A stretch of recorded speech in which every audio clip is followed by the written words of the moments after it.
Hello, everyone. Welcome to Whitley Penn Talks, where we give you valuable insights to help you make confident, informed decisions and move your business forward. My name is Emily Landry, host of our WPCares episode series, and today we are joined by some special guests from our first highlighted Whitley Penn Philanthropic Fund recipients. For those who don't know, the mission of our fund is to cultivate a legacy of generosity amongst Whitley Penn partners and employees for community impact. We support local initiatives, empower underserved populations, and foster sustainable growth in our neighborhoods.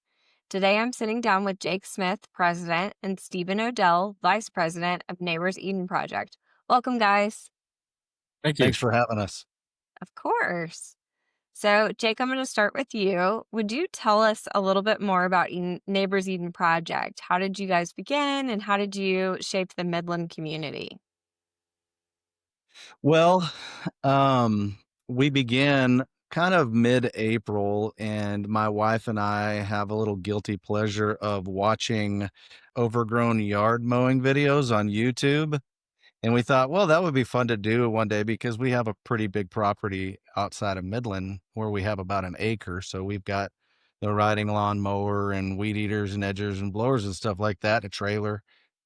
And we thought, well, that will be fun to go do someday. And then I called her one day and I said, hey, it was like on a Wednesday. And I said, I've got the trailer loaded up with the lawn equipment after work. Let's just go find an overgrown yard. And we took our boys. One of them is now 18 and the other's 13. And we thought, well, this will be an opportunity for them to be able to give, to see how the world is different from the way that they grow up and the way that they perceive reality versus somebody else. And so we did. We just on a Wednesday, April of last year, we, after Maddie got off work, my wife, we just went and found a yard and mowed it. And then it kind of evolved from that to we went to my wife and I, we used to go to this stretch therapy for back pain and stuff like that, which is where Steven's fiance works. And she was asking us about it, and she said, I want to go with you. So that's how Steven and his wife Kate kind of got involved, and that's how our volunteer base started growing. And then we ended up reaching out to a few different organizations in Midland, and they gave us a few yards that they'd recommended, and it's kind of just evolved from that. As far as how we've shaped Midland, I would say that, we're still a work in progress. We have big aspirations of how we want to shape Midland, but we're not there yet. That is so cool to start with a YouTube video and just a way to relax watching these little videos and then think maybe this is something I should be doing on my own. And then also to share that with your children. What a great start and Thank you. fun way to get a nonprofit going. Thank you. So I've got a couple of follow-up questions for you. So how would you typically identify who needs assistance? So we have several different avenues. Okay. Originally, we wanted to target elderly or disabled people, because we feel like they're probably the most at need. And Mm-hmm. so we would try to identify the little bird pictures that they have in their windows. That's for their drivers to identify their houses as well. And then we ended up reaching out to an organization called Senior Life Midland, who runs the Meals on Wheels program here in Midland. And then we started getting reports back from their drivers, of people that might be in need of lawn care assistance. And then we reached out to a couple of other organizations. Adult Protective Services reached out to us once. Another organization, nonprofit here in Midland called Casa de Amigos, which is kind of a general care, for elderly people that need assistance for just kind of random things. I think they do things like if you need air conditioner or window unit or something like that, kind of things of that nature. But nobody was really filling the niche of lawn care. So it was just kind of a natural progression, and it really worked out. It's really working out great. I'm not going to say we're done working, but we're in progress. That's really neat. So, Stephen, I'm going to ask you another follow-up question. So, what does a typical volunteer session look like, and what should they expect from a volunteer session?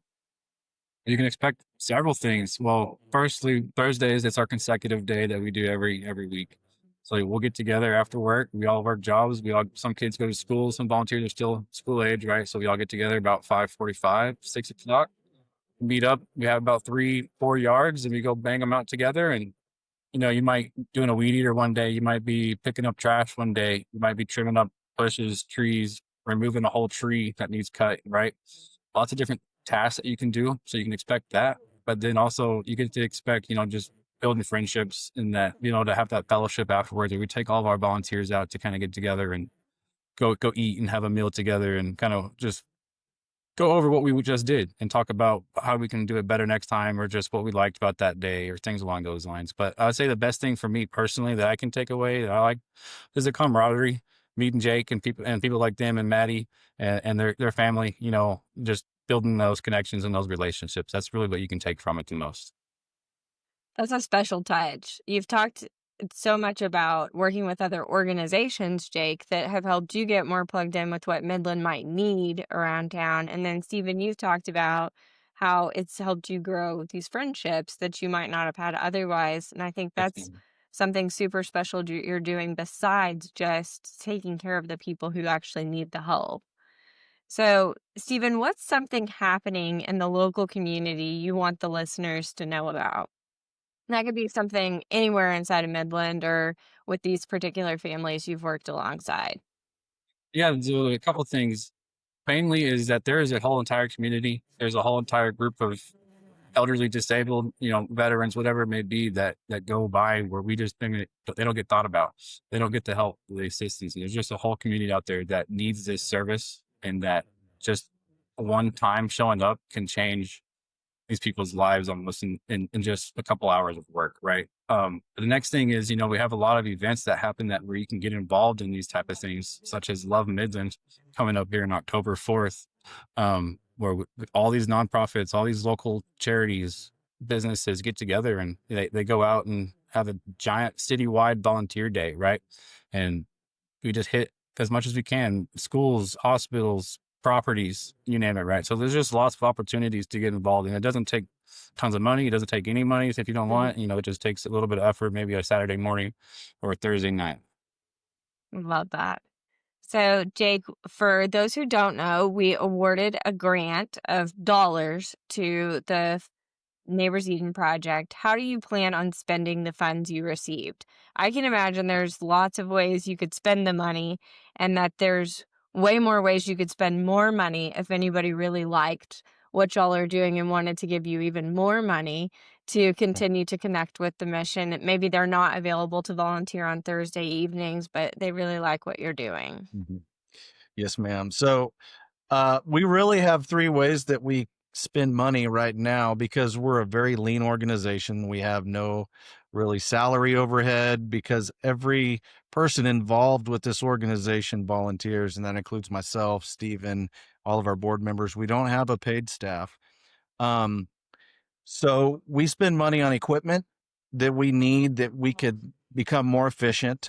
We spend money on things like consumables such as lawnmower blades, weed eater string, fuel, things like that. And then we buy dinner, like Stephen had touched on. We buy dinner for all of our volunteers because typically when we get done, it's around 8:30 in the evening. So last thing somebody wants to do is go mow 3 or 4 yards, do a lot of hard yard work, and then go home and cook. So we do treat our volunteers to something to eat before they go home. So those are really the only three things that we have spent money on, with the exception of we did go down to Kerrville after the floods happened, and we spent some additional funds on things like room and board uh, and fuel to get down there and back. But that was about it.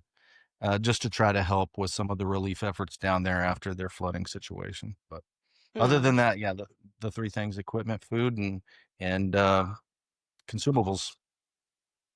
We love that. We did a special grant to help out Kerrville too, so it looks like we're very closely aligned in things that we like doing to help out our community together. So, for those of you who are watching us online, unfortunately, Stephen had some IT issues and he couldn't get the computer to work with him. So, as sometimes it goes, technology was not our friend today. We've still got Jake here with us. We only had one more question to go, so Jake's going to finish us out on this one question, and we're so grateful for Stephen's time with us today. So, Jake, what do you wish more people knew about the organization? Well, I'm glad you asked me that question. We are actually trying to start a new initiative in Neighbors Eden Project called Mow It Forward. And we will be taking on some select, right now, since it's still all part-time, some select yards of people that would care to pay for full-service yard care that would help mitigate our costs for the people that cannot afford to pay. So that would be the one thing that I think, if people that need yard care anyways, feel free to let us come by and give you a free estimate. And we would love to take you on as a paid client, and it would really help serve our community. And then also, if anybody wants to volunteer, or if they feel moved in their heart to give to our organization, feel free to go to our website, which is neighborsedenproject.org. And we have we update it regularly. We have all of our volunteer opportunities on there, and there's a link that if somebody wanted to give, they could give. Love that. So, Mow It Forward. If you're in the Midland area and you just need yard work anyways, and we all know it can be a struggle to get that done or have a set of changing hands sometimes just through people moving as it is. And so it could be a great way to fulfill a need you have while also helping serve the community. So Jake's team would love to come out, give you guys a quote, and it would not only help his team and your neighbors, it would help you get your yard work done. For those of you in our Midland office, if you're trying to figure out how to get busy season work done in tax or audit or CAS or whatever, and you also need help getting the yard work done, Jake's team would come highly recommended from our group.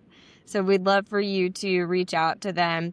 And then the website address again was neighborsedenproject.org. Did I get that right? That's correct. Okay, Yes. perfect.